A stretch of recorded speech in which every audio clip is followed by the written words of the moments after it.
ஒரு அழகான வீட்டை வந்து கட்டுவதற்கு 12 லட்ச ரூபாய் இருந்தால் போதும்.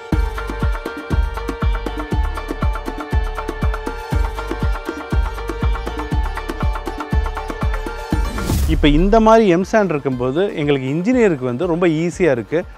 அதோட குவாலிட்டியோட மெயின்டெனன்ஸ் வந்து அசூரன்ஸ் கொடுக்கலாம். மழை காலத்தில் ஆரம்பிக்கும் போது பார்த்தோம்னா நிறைய தாமதங்கள் ஏற்படும். அதனால் வந்து நமக்கு வந்து இரட்டடிப்பு செலவு வந்து வரக்கூடும். வந்து பாலைவனத்துலலாம் துபாய் இந்த மாதிரி இருக்கிற இடத்துல கட்டும்போது அவங்க என்ன பண்ணுறாங்கன்னா காலையில் வந்து முற்பகுதியில் வந்து வேலையை ஆரம்பித்து நேரத்தில் வந்து ரெஸ்ட் விட்டுறாங்க. அப்புறம் திருப்பி அந்த வேலையை வந்து சாயங்காலம் ஆரம்பிக்கிறாங்க. அந்த ஃபைபர் கிளாஸ் வந்து என்னென்னா தன்னிச்சையாக வந்து யூஸ் பண்ண முடியும். அதை வந்து என்ன பண்ணலான்னா இப்போ அவரோட பட்ஜெட் வந்து 1 லட்ச ரூபா கட்டுற மாதிரி இருந்தால் அவர் கண்டிப்பாக அந்த வீட்டோட கடனை திருப்பி செலுத்த இயலாது. இல்லைனா அந்த வீடு கட்டி முடித்த பின்னாடி விற்கிற நிலைமைக்கு வரும். இதுக்கு இடையில நடுவில் வந்து நம்ம வந்து கோழி வளம் அடித்து நம்ம பூசும்போது கிராக்லாம் வந்து அவாய்ட் ஆகும். இந்த துரு இல்லை, இது ஆக்சிடேஷன் தான் நம்ம சொல்லுவோம்.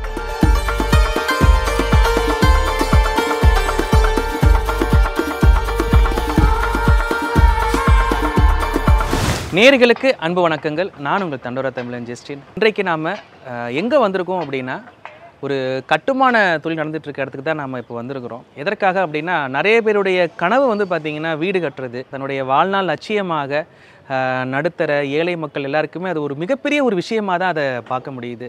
வீடு கட்டணும் அப்படின்னு ரொம்ப ஆசைப்படுறவங்களுக்கு இந்த வீடியோ ஒரு உதவியாக இருக்கணும் அப்படின்றதுக்காகத்தான் நம்ம வந்து இது ரெடி பண்ணியிருக்கோம். இது உங்களுக்கு ஒரு பெரிய ஒரு டிப்ஸாக இருக்கும். நிறைய விஷயங்கள் வந்து பார்த்திங்கன்னா இங்கே தெரிஞ்சுக்கலாம். அதற்காக நம்ம திண்டுக்கல் இருக்கக்கூடிய ஸ்டார் கன்ஸ்ட்ரக்ஷன் அப்படின்ற நிறுவனத்தினுடைய உரிமையாளர் கட்டிட பொறியாளர் சஃபீக் அவர்களை தான் நம்ம வந்து பார்க்க வந்திருக்கோம். சார் வணக்கம். வணக்கம். நல்லா இருக்கீங்களா? நல்லா இருக்கு. சிறப்பு. வீடு கட்டணுன்றது ஒரு நடுத்தர மக்களுக்கு, ஏழை மக்களுக்குலாம் ஒரு மிகப்பெரிய ஒரு விஷயம். ஏதாவது ஒரு வாழ்க்கையில் ஒரு வீடு கட்டணுன்றதை லட்சியமாகவே வச்சுருக்குறாங்க. மனிதனோட வாழ்க்கையோட அச்சீவ்மெண்ட்டுன்றது அந்த ஒரு வீடாக தான் இருக்கும். அவனோட வாழ்ந்ததுக்கு அடையாளன்றது அவனோட வீடாக தான் இருக்கும். அதனால் வீடுன்றது அவனோட அளவுகோல், அவனோட தனித்துவம், ஐடென்டிட்டி எல்லாமே வந்து நம்ம சொல்லலாம். இப்படியே சொல்லிக்கிட்டே போகலாம். இன்றைக்கி நீங்கள் வந்து ஒரு அரசரை பற்றி பேசணும்னு வச்சுக்கோங்க. அந்த அரசர் வாழ்ந்த அரண்மனை இதை தான் பற்றி பேசுகிறோம் நம்ம தவிர அந்த வீடுன்றது ஒரு மிகப்பெரிய அச்சீவ்மெண்ட். ஒரு குடும்பத்துக்காக இருக்கட்டும் சரி, அந்த குடும்பமோட வளரக்கூடிய ஒரு இடம் எல்லாமே வந்து அந்த வீடு தான். அந்த உலகத்தில் நமக்கு ஒரு பெரிய பிளாட்ஃபார்ம் வந்து அந்த ஒரு வீடு தான். அளவுகோல்ன்றது நான் பெருசாக நிர்ணயிக்க விரும்பலை. இன்றைக்கு ஒரு குடும்பத்தை நடத்தக்கூடிய ஒரு கணவன் மனைவி 2 குழந்தைகள் இவர்களுக்கு ஒரு வீடு கட்டணும் அப்படின்னா எந்தெந்த மாதிரியான வழிமுறைகள் முதல்ல வந்து ஃபாலோ பண்ணணும்? வீடு கட்டுவதற்கு வந்து தேவைக்கும் நம்மளோட வருமானத்துக்கும் இடையில் இருக்கிற அளவுகோல் தான் நம்ம அந்த வீடோட பட்ஜெட்டாக இருக்கும். ஒரு வீட்டோட எத்தனை ஆட்கள் நபர் அப்படின்றவங்களுக்கு அவங்களுக்கு என்னென்ன வந்து அந்த தேவைகளுக்கு ஏற்றாப்புல தான் அந்த ரூம் அமைப்பே எல்லாமே பண்ண முடியும். ஒரு நடுத்தர ஒரு 4 நபருக்கு, அதாவது குடும்பத்தில் உள்ள 4 நபர்களுக்கு வீட்டின் அளவு வந்து சராசரியாக 600 சதுரடி இருந்தால் 600 ஸ்கொயர் ஃபீட் இருந்தால் போதும். அதாவது இந்த 600 ஸ்கொயர் ஃபீட்டுக்குள்ளே ஒரு 2 பெட்ரூமு, ஒரு காமன் பாத்ரூம், ஒரு சின்ன ஒரு ஹாலுக்கு அடுத்தது ஒரு கிச்சன். இந்த ஹாலில் வந்து கிச்சன் கம் டைனிங் கம் ஹாலாக வந்து ஒர்க் ஆகும். அதுலேயே வந்து நம்ம டைனிங் இதுதான் வந்து ஒரு 600 ஸ்கொயர் ஃபீட்டுக்கு நம்ம பண்ணக்கூடிய அளவு. இப்போ நீங்கள் சொல்லக்கூடிய அந்த அளவீட்டில் ஒரு வீடு கட்டுறோம்னா எவ்வளோ பட்ஜெட் ஆக்சுவலாக ஆகும் இன்றைக்கி தேதிக்கு? இன்றைக்கி தேதிக்கு ஒரு 2000 ரூபாய்க்கு நம்ம ஒரு நல்ல ஒரு குவாலிட்டியான ப்ராடக்டை வச்சு நம்ம வீடை வந்து கட்டலாம். ஸ்கொயர் ஃபீட்டுக்கு சொல்கிறீங்க? ஃபீட்டுக்கு 2000 ரூபாய் கட்டலாம். அப்படின்னு பார்த்தீங்கன்னா 600 ஸ்கொயர் ஃபீட்டுக்கு நமக்கு ஒரு 12 லட்ச ரூபா வரும். ஸோ 12 லட்சத்துக்கு வந்து நம்ம அழகான வீட்டை கட்டிடலாம். ஒரு அழகான வீட்டை வந்து கட்டுவதற்கு 12 லட்ச ரூபா இருந்தால் போதும். இல்லை இதில் வந்து ஏதாவது குவாலிட்டிக்கு ஏதோ காம்ப்ரமைஸ் எதாவது ஆகுமா? இல்லை, இதுக்கு குவாலிட்டிக்கெல்லாம் காம்ப்ரமைஸ் இல்லை, நல்ல குவாலிட்டியை நம்ம வந்து பண்ணக்கூடும். லோன்லாம் எடுத்து பண்ணுறாங்க உங்களுக்கு. இப்போ இந்த லோன் வாங்குற விஷயத்தில் வந்து என்ன பண்ணுறாங்கன்னா அதை வந்து பட்ஜெட் வைஸ் வந்து யாருமே கால்குலேஷன் போடாதனால நம்ம வருமானத்தை அன்றாட வருமானத்தில் இருந்து நமக்கு 20% நம்ம வந்து கட்டுற அளவுக்கு தான் நம்ம வந்து தீர்மானிக்கிறோம். ஒரு உதாரணத்துக்கு அவன் ஒரு மாதம் ஒரு 30,000 ரூபா சம்பாதிக்கிறார். இந்த 30,000 ரூபான்றது அவர் வருஷத்துக்கு 3,60,000 ரூபா. இந்த 3,60,000 ரூபாயில் அவருக்கு 20%, அதாவது 72,000 ரூபா எடுக்கக்கூடிய அளவுக்கு அவர் வீடு கட்டினா மட்டும்தான் அவர் பட்ஜெட் அந்த மாதம் கட்டக்கூடிய அளவுக்கு இருந்தால் மட்டும்தான் அவர் கரெக்டான ஒரு முறையில் அந்த வீடையும் கட்டி அந்த கடனையும் அடைக்க முடியும். இப்போ அவரோட பட்ஜெட் வந்து இந்த 72,000 ரூபா கட்டாமல் சப்போஸ் ஒரு 1,4 லட்ச ரூபா 1 லட்ச ரூபா கட்டுற மாதிரி இருந்தால் அவர் கண்டிப்பாக அந்த வீட்டோட கடனை திருப்பி செலுத்த இயலாது. அவர் வந்து கண்டிப்பான ஒரு முறையில் வந்து திருப்பி அந்த வீட்டை வந்து விற்கிற நிலைமைக்கு ஒரு உள்ளாகிறார். சரியான ஒரு அளவுகோல் தீர்மானிக்காதனால எல்லா விஷயத்திலையும் இந்த வீட்டோடது வந்து பகுதியோடு நின்றோம், இல்லைனா அந்த வீடு கட்டி முடித்த பின்னாடி விற்கிற நிலைமைக்கு வந்துடும். முதல் எடுத்ததுமே அந்த ஒரு விஷயத்தை அளவுகோலை கரெக்டாக எடுத்து தீர்மானிச்சிட்டாங்கன்னா நம்ம எல்லா விஷயத்தையும் ஈஸியாக சுலபமாக ஆகிக்கலாம். ஒரு சாதாரணமாக ஒரு கட்டடம் கட்டினா எப்பயுமே வந்து அதளவுக்கு வந்து செலவாகாது.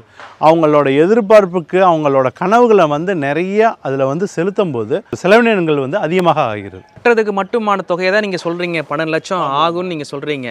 இதர செலவுகள்லாம் சுமாராக எவ்வளோ வரும் உங்களுக்கு? ஒரு 1 லட்ச ரூபாலேருந்து 2 லட்ச ரூபா வரைக்கும் வரும். அவங்களோட அந்த போர் செலவு, அப்புறம் அந்த முனிசிபாலிட்டிலையோ இல்லைனா வந்துட்டு பஞ்சாயத்தில் வந்து பெர்மிஷன் வாங்குறது, மிச்சப்படி அங்கே இருக்கிற ஃபேனு, ஸோ அந்த இது மட்டும்தான் வந்து லைட் இதுக்கு மட்டும்தான். எந்த காலகட்டம் ரொம்ப சரியாக இருக்கும்?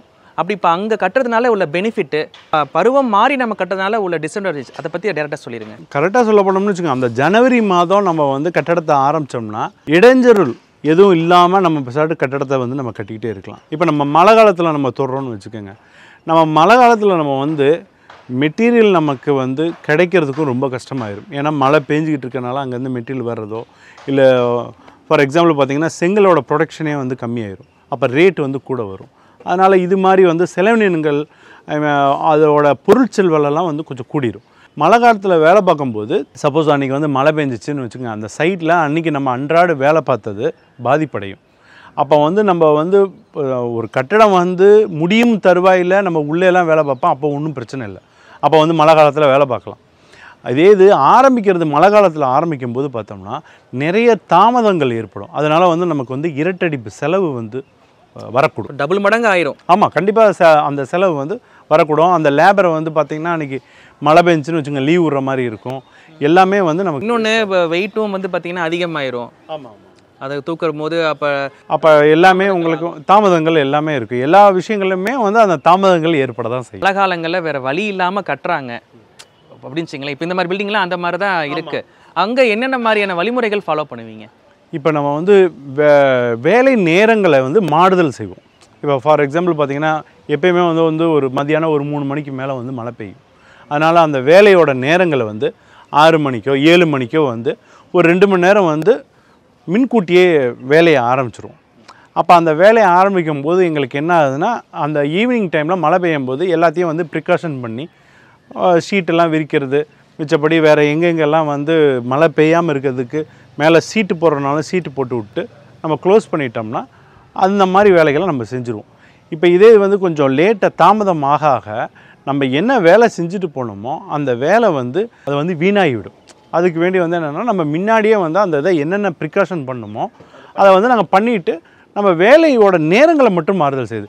இப்போ ஃபார் எக்ஸாம்பிள் இப்போ பார்த்திங்கன்னா நம்ம வந்து பாலைவனத்துலலாம் துபாய் இந்த மாதிரி இருக்கிற இடத்துல கட்டும்போது அவங்க என்ன பண்ணுறாங்கன்னா உச்சமான இடத்துல வந்து வெயில் வந்து ரொம்ப அதிகமாக இருக்கும். அதனால் காலையில் வந்து முற்பகுதியில் வந்து வேலையை ஆரம்பித்து திருப்பி அந்த உச்ச நேரத்தில் அவங்க கண்டிப்பாக வந்து அந்த டைமில் வந்து ரெஸ்ட் விட்டுறாங்க. அப்புறம் திருப்பி அந்த வேலையை வந்து சாயங்காலம் ஆரம்பிக்கிறாங்க. ஒரு 7 மணி 8 மணி வரைக்கும் அந்த வேலையை செய்யும்போது அவங்க லேபரும் டயர்டாக மாட்டாங்க. அந்தன்னு வந்து அந்த வேலையும் வந்து சுலபமாக ஈஸியாக செய்யக்கூடும். இந்த மாதிரி இருக்கிற இடத்துல அதாவது வந்து ஒரு வெயில் இருக்கிற இடத்துல எப்படி வேலை செய்யணும், அதே இது வந்து மழை இருக்கிற நேரத்தில் எப்படி செய்யணும் அப்படின்றது இருக்குது. இப்போ முன்னாடிலாம் பார்த்தீங்கன்னா மணல் வச்சு பில்டிங்லாம் கட்டிட்டு இருந்தாங்க. இன்றைக்கி மணல் பயங்கர பிரச்சனையாக இருக்குது. எம்சாண்ட் வச்சு பண்ணுறாங்க. ரெண்டுக்குமே வந்து பார்த்தீங்கன்னா ஸ்திரத்தன்மைன்றதில் மாறுபடுமா? எம்சாண்டுன்றது மேனுஃபேக்சர் சாண்டு. இப்போ இதில் வந்து பார்த்திங்கன்னா எல்லாமே பக்காவாக வந்து உங்களுக்கு வந்து சிலிக்கான் எல்லாமே வந்து கழுவி உங்களுக்கு வந்து அந்த பொருள் வந்து தரம் உயர்ந்ததாக இருக்கும். இப்போ நீங்கள் வந்து லோக்கல் மணல்லாம் வாங்குவாங்க, இப்போ எங்கே பக்கத்தில் கிடைக்குதோ அந்த மணல்லாம் வாங்குவாங்க. அதில் வந்து பார்த்திங்கன்னா விரிசல்லாம் நிறைய ஏற்படும். அண்ட் தென் வந்து கலவையோட சிமெண்ட்டோட கலவைகள் ஒழுங்காக கலக்காது. இப்போ இந்த மாதிரி எம்சாண்ட் இருக்கும்போது எங்களுக்கு இன்ஜினியருக்கு வந்து ரொம்ப ஈஸியாக இருக்குது. அதோட குவாலிட்டியோட மெயின்டெனன்ஸ் வந்து அசூரன்ஸ் கொடுக்கலாம். நீங்கள் சமீபத்தில் ஒரு 7 வருஷமாக நமக்கு வந்து தமிழ்நாடை பொறுத்தளவு மணல் அழலை. இதில் வந்து பார்த்திங்கன்னா அந்த பெட்டுன்றது ரொம்ப முக்கியம். அதனால தான் நமக்கு வந்து மலைகள் வந்து அதிகமாக பொழியுது. அந்த ரிவர் பெட்டுன்றது ஒரு ஸ்பாஞ்ச் மாதிரி, அது வந்து மாய்ச்சரை வந்து வாங்கி வைக்கும். மேகங்கள் வந்து ஹியூமிடிட்டி வந்து அதிகமாக இருக்கிறதுக்கு காரணம் வந்து அந்த மேலே வந்து அந்த வெப்போட வெப்ப போகும்போது அது வந்து எல்லா மாய்ச்சரும் வந்து போகிறதுக்கு, அதனால தான் அந்த மணல் இருக்கிறனால தான் வாங்கி வைக்குது. அதனால் இது வந்து ஒரு நல்ல முறைன்னு நான் நினைக்கிறேன். எம்சாண்ட் யூஸ் பண்ணனாலும் நமக்கு வந்து பெட்டராக வந்து மழை பெய்யுது. அது ஒரு மிகப்பெரிய ஒரு கிரேட் அட்வான்டேஜ்னு நான் நினைக்கிறேன். இப்போ நிறைய இடங்களில் வந்து இப்போ இந்த ஃபைபர், இந்த புது டெக்னாலஜி வந்து ஒன்று இருக்குதுன்னு சொல்கிறாங்க. அதன் மூலியமாகவும் கட்டுறாங்க. இப்போ இந்த கம்பிகள் முறையில் என்னென்ன விஷயங்கள் ஃபாலோ பண்ணணும்? இப்போ இந்த மாதிரி நவீன இது வந்து கட்டலாமா? தொழில்நுட்பத்தை யூஸ் பண்ணலாமா? அது எதுவும் பிரச்சனை வருமா? இப்போ நம்ம இந்த கம்பி பார்த்திங்கன்னா இது வந்து ட்ரெடிஷ்னல் கம்பி. வந்து இது பார்த்திங்கன்னா உருட்டு கம்பியாக இருந்துச்சு. அப்புறம் வந்து இது வந்து முறுக்கு கம்பி மாதிரி போட்டாங்க. அப்புறம் ரிப்ஸ் பார் அப்படின்னு சொல்லிட்டு போட்டாங்க. இது வந்து எல்லாமே TMT bars, thermo mechanically treated bars. இப்போ இது இருக்கும்போது உயர்வான கட்டடத்துக்கு எல்லாத்துக்குமே வந்து நம்ம வந்து கம்பிகள் வந்து கொஞ்சம் அதிகமாக யூஸ் பண்ணோம். சமீபத்தில் வந்துட்டு பார்த்திங்கன்னா ஃபைபர் கிளாஸ் அப்படின்னு சொல்லிட்டு இது பண்ணியிருக்காங்க. அந்த ஃபைபர் கிளாஸ் வந்து என்னென்னா தன்னிச்சையாக வந்து யூஸ் பண்ண முடியாது. ஆக்சுவலாக வந்து அதை மட்டும் தனியாக செப்பரேட்டாக வந்து நம்ம காங்கிரீட்டில் வந்து கலந்து போட முடியாது. அதை வந்து என்ன பண்ணலான்னா, அதாவது இந்த கம்பியோட அந்த கம்பிக்கு ரீப்ளேஸ்மெண்ட் பண்ணி நம்ம யூஸ் பண்ணலாம். அதனால் அந்த ரேட்டில் வந்து கிட்டத்தட்ட ஒரு 40% குறையும். இந்தியன் ஸ்டாண்டர்ட்லேயே வந்து கோட் புக்லேயே வந்து அலோவபிள் இருக்குது. நமக்குன்னு ஒரு 4-5 அதாவது இந்தியன் ஸ்டாண்டர்ட் பில்டிங் கோடுனே இருக்குது. அதில் வந்துட்டு நமக்கு வந்து அதில் வந்து நமக்கு அலோவன்ஸ் எவ்வளோ யூஸ் பண்ணலாம், நம்ம எவ்வளோ வந்து இந்த கம்பியை வந்து யூஸ் பண்ணணும், அது பெட்டராக வந்து எவ்வளோ ரிசல்ட் இருந்துச்சுன்னா இந்த மாதிரி இடத்துலலாம் வந்து நம்ம யூஸ் பண்ணுறதுக்குன்னு எல்லாவோட இது இருக்குது. அதோட பெரிய கிரேட் அட்வான்டேஜ் என்னென்னா, ஆக்சுவலாக வந்துட்டு துரு பிடிக்காது. அது இப்போ வந்து அதிகமாக மழை இருக்கிற ஏரியா, கடலோர பகுதி ஏரியா, இந்த மாதிரி இருக்கிற இடத்துல வந்து அதை யூஸ் பண்ணோம்னா பெட்டராக வந்து உங்களுக்கு வந்து ரிசல்ட் கிடைக்கும். ஈஸியாக வந்து ஹேண்டில் பண்ணலாம். அதாவது வந்து ஒரு கீழேருந்து எவ்வளோ பெரிய ஏரியாவில் வேணாலும் தூக்கிடலாம். அது வந்து கொஞ்சம் லைட் வெயிட்டு, பட் அதே சமயத்தில் ஸ்ட்ரென்த் வந்து கூட. ரேட் வைஸ் பார்த்தீங்கன்னா ரேட் வைஸ் வந்து ஒரே மாதிரி தான் இருக்கும். ஒரே ரேட்டு தான். அது வந்து இப்போ தான் கொஞ்சம் கொஞ்சமாக லேஸாக இந்தியாவில் வந்து இருக்குது. இப்போ தான் வந்து இந்தியாவில் கொஞ்சம் கொஞ்சமாக அப்ளிகேஷன் போயிட்டுருக்கு. இன்னும் கொஞ்சம் நாளில் கண்டிப்பாக வந்து இது விரைவில் வந்து எல்லா இடத்துலையுமே அது அப்ளை. இதுக்கு இடையில நடுவில் வந்து நம்ம வந்து கோழி வளம் அடித்து நம்ம பூசும்போது கிராக்லாம் வந்து அவாய்ட் ஆகும். வந்து துரு இல்லை, இது ஆக்சிடேஷன் தான் நம்ம சொல்லுவோம். எப்பயுமே ஒரு கட்டடம் கட்டும்போது அந்த தண்ணியை வந்து எல்லா பேராமீட்டரும் செக் பண்ணணும். ஒரு 10 வருடங்களுக்கு பிறகு என்ன ஆகும்னா, இந்த கம்பி வந்து உள்ளேயே துருப்பிடிச்சு வீணாக போயிடும். கண்டிப்பாக ஸ்திரத்தன்மையை பாதிக்கும். இந்த லைட் அடிக்கும்போது, மேலேருந்து அடிக்கும்போது அதில் அண்டுலேஷன் இருக்கும். இந்த பிளாட் வாங்குறது வந்து பள்ளமான ஏரியாவில் வாங்கக்கூடாது. பான ஒரு இடத்துல சைட்டை நம்ம லொக்கேட் பண்ணிவிட்டு அந்த இடத்துல கட்டும்போது செலவினங்களை கூட்ட ஆரம்பிச்சிருவோம்.